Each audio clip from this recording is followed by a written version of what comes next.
रविवार की सुबह प्रधानमंत्री मोदी ने झाड़ू लगाकर स्वच्छता अभियान की शुरुआत की और इसके कुछ ही घंटे बाद शाम को प्रधानमंत्री मोदी दिल्ली में बीजेपी मुख्यालय पहुंच गए और केंद्रीय चुनाव समिति की बैठक में शामिल हुए।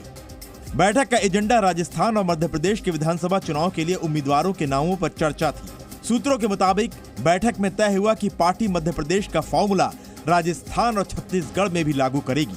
कहने का मतलब ये है कि बीजेपी राजस्थान और छत्तीसगढ़ में भी सांसदों और केंद्रीय मंत्रियों को विधानसभा चुनाव लड़वाएगी।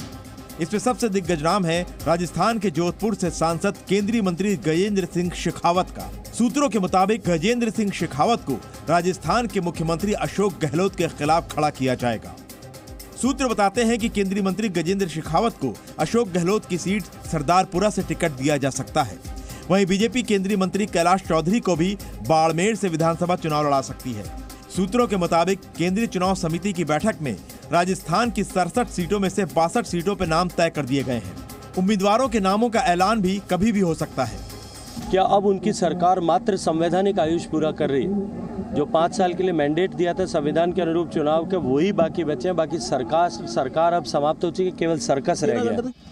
केंद्रीय चुनाव समिति की बैठक के दौरान राजस्थान बीजेपी के अध्यक्ष सीपी जोशी, पूर्व मुख्यमंत्री वसुंधरा राजे सिंधिया, केंद्रीय मंत्री कैलाश चौधरी, केंद्रीय मंत्री अर्जुन राम मेघवाल और केंद्रीय मंत्री गजेंद्र सिंह शेखावत दिल्ली में पार्टी मुख्यालय में ही मौजूद थे। अगर बीजेपी गजेंद्र सिंह शेखावत को अशोक गहलोत के खिलाफ खड़ी करती है तो ये बीजेपी की मैन टू मैन मार्किंग की रणनीति का हिस्सा होगा। इसके जरिए बीजेपी अपने बड़े मंत्रियों और सांसदों को उतारकर कांग्रेस को घेरना चाहती है ताकि कार्यकर्ता जोश में आए और चुनाव थोड़ा आसान हो जाए। मुख्यमंत्री की अभी तक टिकट नहीं घोषित हुई।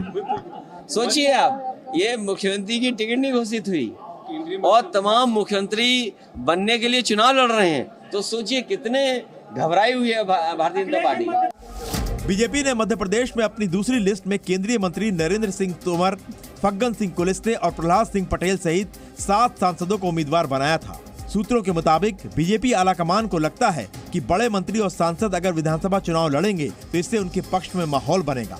पार्टी को लगता है कि इस फॉर्मूले से जमीन पर अगर कोई नाराजगी है तो उसे काबू करने में मदद मिलेगी। साथ ही आसपास की सीटों पर बड़े चेहरे माहौल बनाने में काम आते हैं।